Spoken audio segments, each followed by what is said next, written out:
Olá a todos, me chamo Lucas Pesotti, faço parte do grupo junto com a Vitória, a Luísa, e agora a gente vai falar um pouco sobre energia nuclear. Bom, o que é a energia nuclear? É a energia liberada a partir de uma reação que acontece no núcleo dos átomos, ou seja, é um processo de transformação dos núcleos atômicos.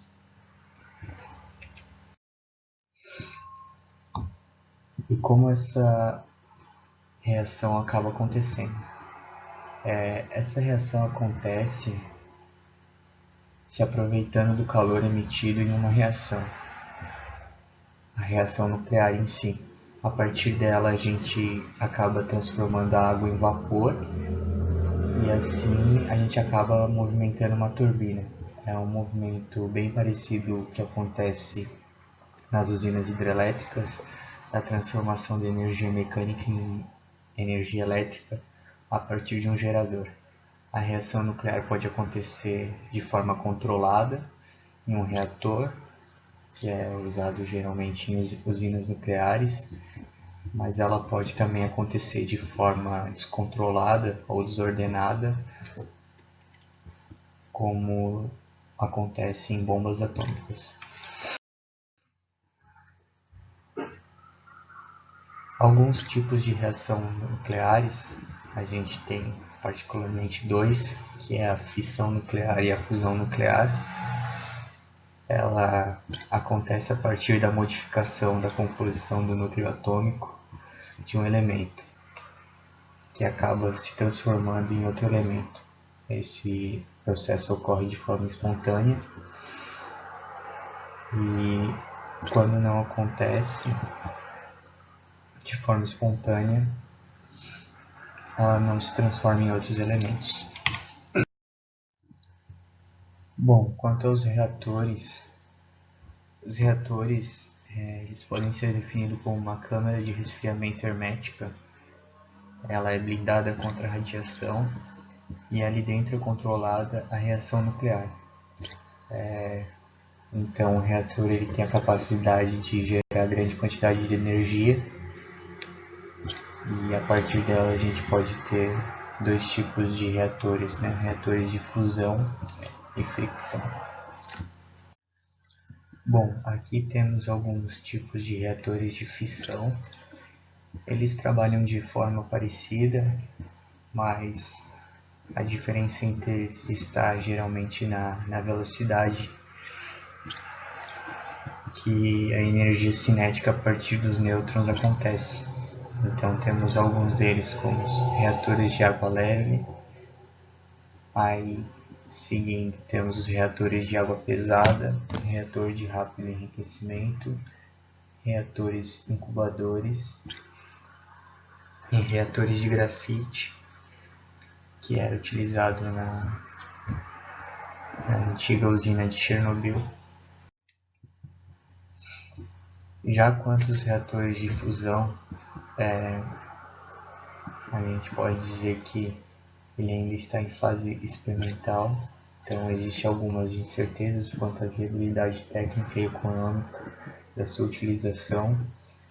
Quanto aos átomos de hidrogênio, eles se desagregam, permitindo que eles se choquem contra outros átomos, fazendo assim um efeito em cadeia, e a partir disso produzindo átomos de hélio. Então é desencadeado um efeito em cadeia a partir dos átomos de hidrogênio se transformando em átomos de hélio, e assim mais átomos de hidrogênio vão se transformar em átomos de hélio, gerando uma quantidade muito alta de energia que pode ser utilizada para a utilização de energia elétrica. E a principal dificuldade do processo consiste em confinar uma massa do material no estado plasmático, que hoje ainda o Brasil não tem tecnologia para trabalhar com o material no estado plasmático. E poucos países têm essa tecnologia para desenvolver esse material e também manuseá-lo. Bom, agora uma curiosidade um pouco sobre as bombas nucleares. As bombas nucleares fundamentam-se em uma reação nuclear descontrolada e, portanto, explosiva, liberando uma alta taxa de energia junto com uma alta taxa de radiação.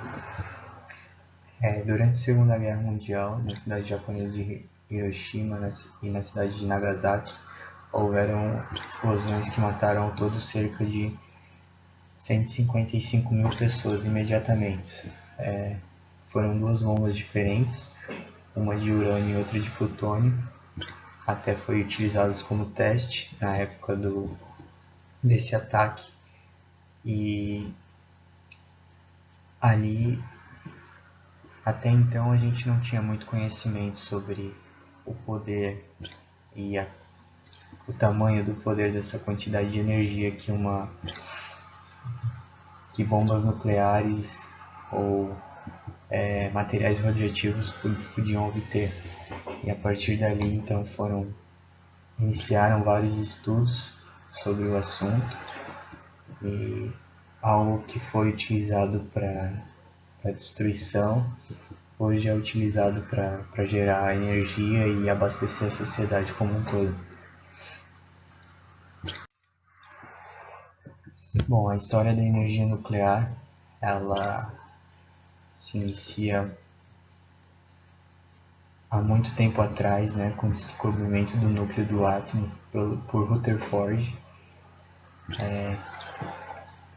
Fissão nuclear, ela foi só descoberta posteriormente por Otto e por Fritz em Berlim em 1938 e explicada por Lise e Otto.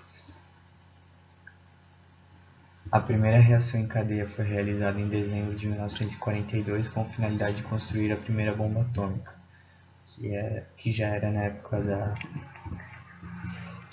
Segunda Guerra Mundial. Bom, algumas vantagens quanto à energia nuclear. Então, uma delas é que ela não libera gases estufa e evita a poluição, embora seu lixo seja bastante tóxico e tenha que ser tratado com cautela. A exigência de uma pequena área para a construção da usina, ou seja, diferentemente de hidrelétricas e usinas eólicas, a gente não precisa de um espaço tão grande. Um espaço reduzido já seria suficiente para gerar uma quantidade muito grande de energia. Também uma outra vantagem é a grande disponibilidade de combustível. Por se tratar de uma pequena quantidade, e também hoje já é tecnologia para fazer o enriquecimento do material, seja urânio, plutônio, o material que vai ser usado como fonte de energia para gerar toda essa reação. Existe um pequeno risco no transporte do combustível e também acaba ocorrendo uma pequena quantidade de resíduos, que também é um ponto positivo, e a independência dos fatores climáticos, ventos, chuvas, entre outros, como rios, como açudes, como a sazonalidade do sol. Então é uma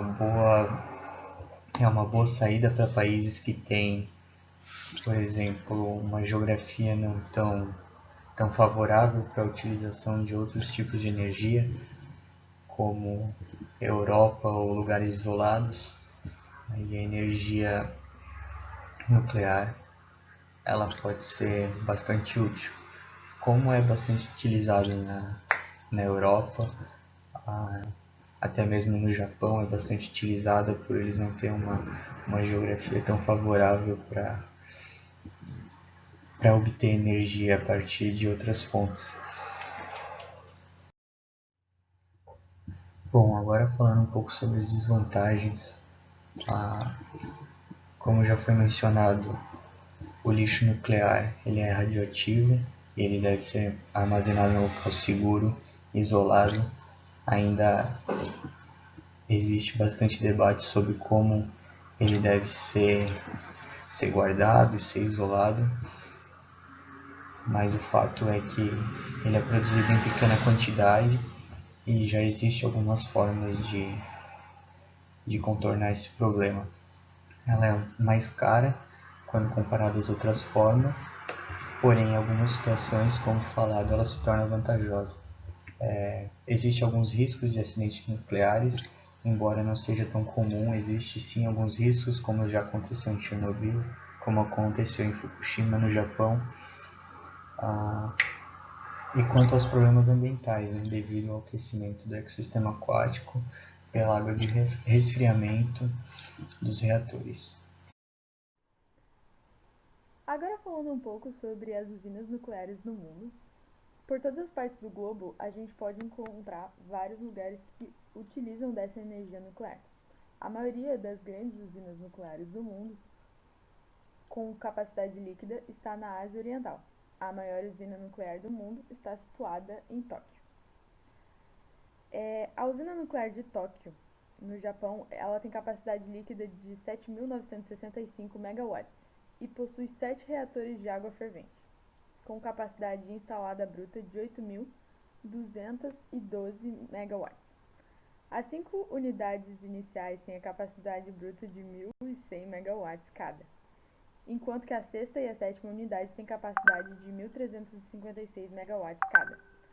A primeira unidade começou a operação comercial em setembro de 1985 e a última se tornou comercialmente opcional em julho de 1997. Energia nuclear no Brasil. O Brasil tem apenas 2 usinas nucleares, a Angra 1 e Angra 2, que são responsáveis pela produção de 3% da energia consumida no país. Para comparação, a usina hidrelétrica de Itaipu gera 15%.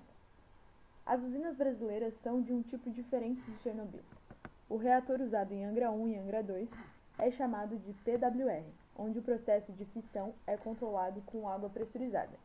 Enquanto em Chernobyl, como vamos ver um pouco mais à frente, eles utilizavam um reator de grafite. Angra 1 entrou em operação comercial em 1985, enquanto Angra 2 entrou em 2001.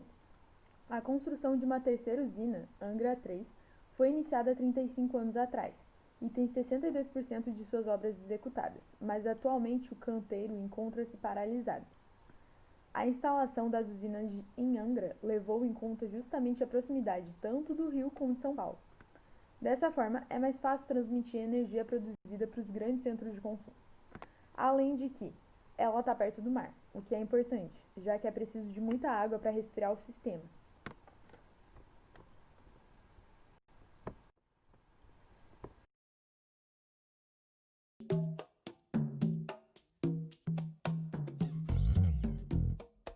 Ela já se confunde com a paisagem, mas nem sempre foi assim. Olha só como era a praia de Itaorna, em Angra dos Reis, há mais de 50 anos. Quem poderia imaginar que as casinhas que ficavam ali dariam lugar à primeira usina nuclear do país? Este cenário começou a mudar nos anos 50, ideia do almirante Álvaro Alberto, que mais tarde deu nome a todo o complexo nuclear. Foi a partir dos trabalhos dele que, em 1969, o Brasil decidiu construir a usina. O contrato foi firmado com a americana Westinghouse. A companhia ficou famosa anos antes ao construir o primeiro reator nuclear comercial para fins pacíficos, na Pensilvânia, nos Estados Unidos. As obras começaram em 1972. Foi só no fim da ditadura, em 85, que Angra 1 entrou em operação comercial. Hoje são 640 megawatts de potência. Nós somos responsáveis pelo consumo de 50% da energia consumida no estado do Rio de Janeiro. Quer saber como tudo isso funciona? Dentro do reator ficam varetas carregadas de urânio, o combustível nuclear. Quando a reação começa, esse material aquece a água a mais de 300 graus. A água passa então pelos geradores de vapor. A alta pressão do vapor gira a turbina e produz energia elétrica. Um sistema complicado, mas que no final das linhas de transmissão faz acender uma em cada 2 lâmpadas no estado do Rio de Janeiro.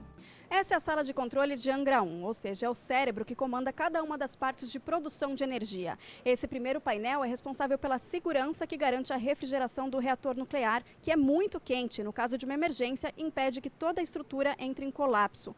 O segundo painel é a área de controle do próprio reator.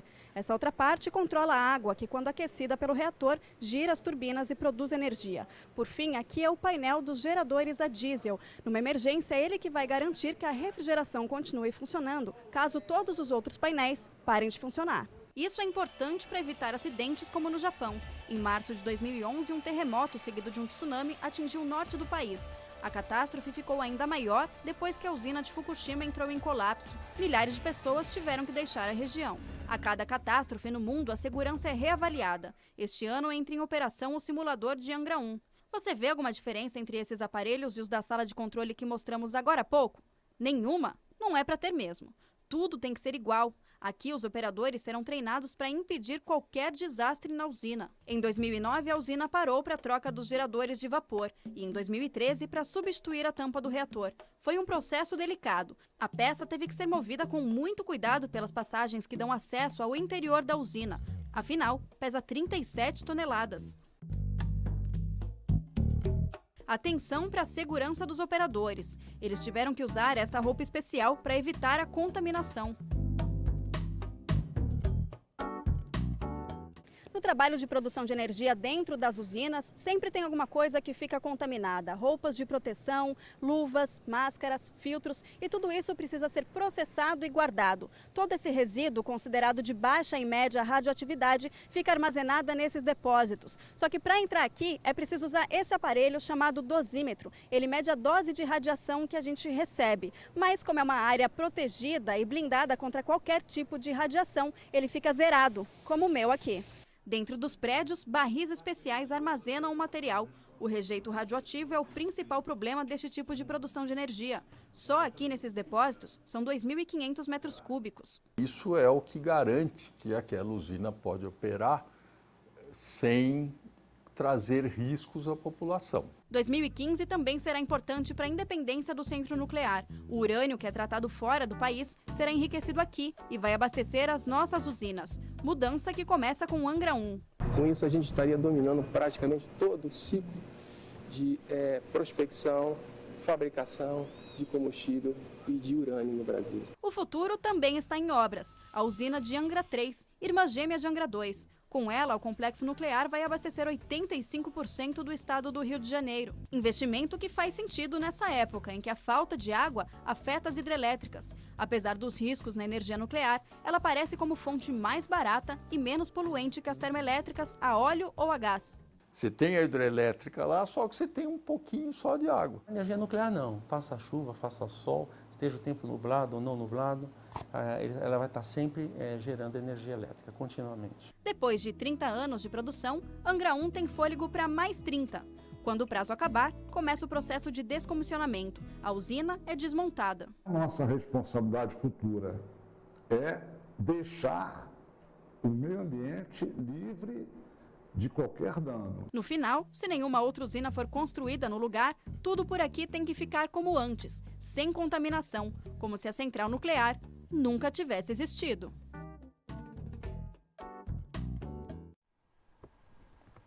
Agora falando um pouco da fusão nuclear e o Sol.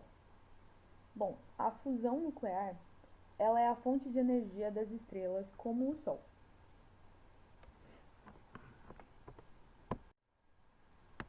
Ele é composto de 73% de hidrogênio, 26% de hélio e 1% de outros elementos. Isso é explicado pelo fato de que ocorrem reações em seu núcleo, em que átomos de hidrogênio se fundem, originando átomos de hélio. A quantidade de energia liberada nessa reação é milhões de vezes maior que a energia de uma reação química comum, e é 2 milhões de vezes maior que a energia liberada pela fissão nuclear. Em 1952, o mundo pôde ver dessa reação nuclear quando os Estados Unidos lançaram em um atol do Pacífico a primeira bomba de hidrogênio. E ela teve um potencial 1000 vezes maior que as bombas de Hiroshima e Nagasaki. O ato foi literalmente vaporizado. esse tipo de bomba ainda não é possível, porque reações desse tipo somente ocorrem em temperaturas elevadíssimas, como ocorre no Sol, como o Pesotti falou um pouco antes. E não é possível ainda trabalhar de maneira controlada com materiais a milhares de graus Celsius, como acontece nesse tipo de reação.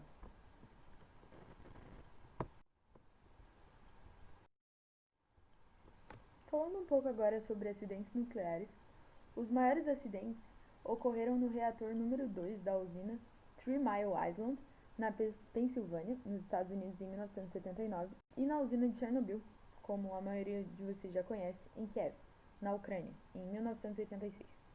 Embora o uso civil da energia nuclear gere protestos e preocupações de ambientalistas e de parte dos cientistas mais renomados do mundo, a explosão de um reator de uma usina nos moldes de uma bomba nuclear é tecnicamente impossível. Em relação ao acidente de Chernobyl, o acidente de Chernobyl foi a tragédia de usina nuclear que ocorreu em 1986 na Ucrânia. Ela, então, foi por parte da antiga União Soviética. Na madrugada do dia 25 de abril, o reator número 4 da estação nuclear de Chernobyl explodiu. O incêndio lançou no ar grandes quantidades de material radioativo do núcleo. Ele foi o pior acidente nuclear de todos os tempos e completou 30 anos em 2016. A usina havia sofrido uma sobrecarga de energia durante um teste de capacidade. O sistema de resfriamento parou de funcionar, o que gerou um superaquecimento do núcleo, que atingiu temperaturas muito quentes. O calor provocou uma explosão de vapor tão violenta que destruiu o teto do reator, que pesava mais de 1.000 toneladas. Um cogumelo de 1 quilômetro de altura soltou pelos ares fragmentos de grafite com plutônio altura pelos ares. Em contato com o ar, o urânio pegou fogo e também foi lançado na atmosfera. Os primeiros bombeiros, trabalhadores e jornalistas que chegaram ao local foram expostos a doses letais de radiação e foram as primeiras vítimas de Chernobyl. O incêndio lançou no ar grandes quantidades de material radioativo do núcleo. Se não fosse contido, a precipitação radioativa seria 100 vezes maior do que a força combinada das duas bombas atômicas lançadas sobre Hiroshima e Nagasaki, no Japão. A cidade mais próxima à usina era Pripyat, localizada a apenas 3 quilômetros dali, e com uma população de 40.000 habitantes. No dia seguinte após a explosão, os moradores ficaram expostos a uma radiação 50 vezes maior do que a considerada normal na atmosfera. Naquele ritmo, em 4 dias, a exposição poderia levar à morte de todos.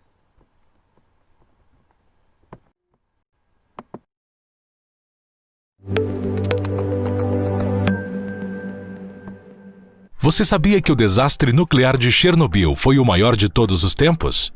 Antes de continuar, já vão dando like em nosso vídeo e ative as notificações. O acidente aconteceu em 26 de abril de 1986 e foi equivalente à explosão de 400 bombas atômicas de Hiroshima.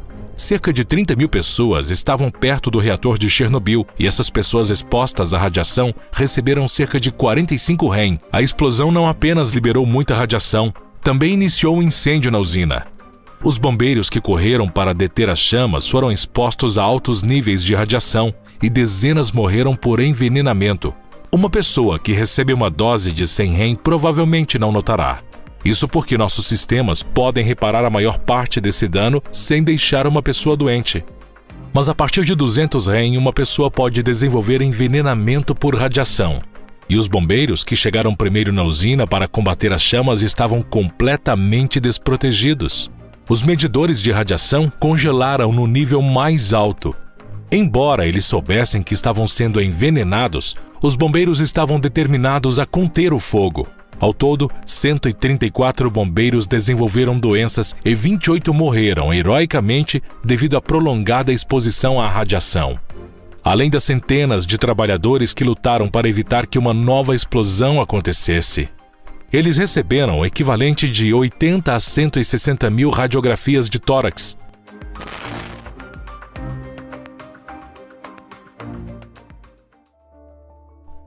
Altos níveis de radiação podem causar queimaduras e bolhas na pele. Quanto maior a exposição à radiação, maior a chance de uma pessoa desenvolver câncer, bem como outras doenças como anemia, pneumonia e até a falência do sistema imunológico. Isso leva à morte em questão de dias, após muito sofrimento das vítimas. Não somente as pessoas na usina sofreram as consequências da explosão. A grande população de cidades vizinhas, como Pripyat, sofreram com elevado risco de câncer. É difícil de estimar, mas centenas de milhares de pessoas desenvolveram doenças devido à exposição, e esse número poderia ser menor. Porque o partido tentou encobrir o desastre, e as cidades vizinhas a Chernobyl demoraram 36 horas para serem evacuadas. Além disso, o governo tentou divulgar que os efeitos da explosão não eram tão perigosos assim. Quando níveis de radiação anormalmente altos foram detectados em países como a Suécia, não teve jeito. Pripyat, hoje, é uma cidade fantasma, cheia de relíquias de seu passado trágico. A cidade, que era para ser um testemunho da força e engenhosidade soviética, é hoje apenas a zona de exclusão de Chernobyl. Isso permitiu que a vida selvagem se desenvolvesse longe dos humanos. Inclusive, muitos animais desenvolveram mutações e se adaptaram à radiação. Hoje, milhares de pessoas visitam a cidade fantasma com tours guiados a partir da capital Kiev. Há todo um esquema de segurança para evitar a exposição à radiação que ainda existe em diversos lugares. E você, teria coragem de visitar Chernobyl? Até o próximo vídeo!